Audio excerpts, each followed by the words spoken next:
For hours, rescuers in Iran have been searching for a helicopter carrying President Ebrahim Raisi and Foreign Minister Hossein Amir-Abdollahian, which has crashed in heavy fog. State media says it came down in a forest in Iran's mountainous East Azerbaijan province as they returned from inaugurating a dam on the border with Azerbaijan.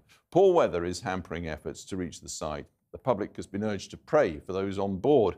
Well, let's get them all now from Jonathan Rugman. Jonathan, we know little, but what little can you tell us at this stage?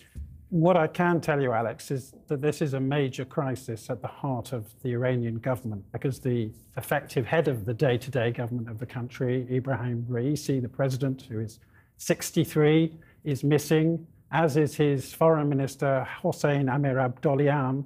They were traveling in 3 helicopters, and the other 2 made it to their destination.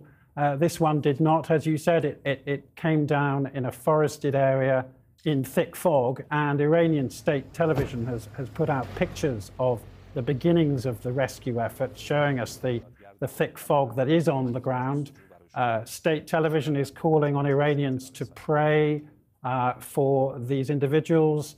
There are pictures of people gathering in mosques, appearing, almost anticipating that the worst may have happened.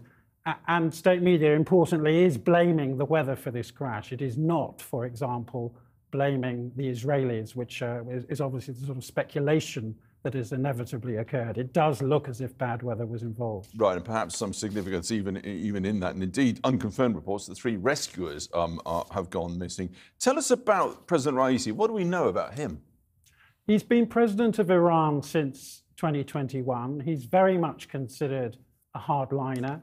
In the 1980s, he was a prosecutor on the so-called Death Committee at the beginning of the Islamic Revolution, which oversaw the execution of thousands of political prisoners. His presidency has been so tumultuous. I mean, he's had the biggest anti-government protests in decades, the continuing enrichment of uranium, of course, the missile and drone attack on Israel last month. I think the important thing to say that if he is dead, and we don't know that yet, then he is out of the running to succeed Ayatollah Khamenei as the supreme leader of Iran. And that was very, very much thought to be likely.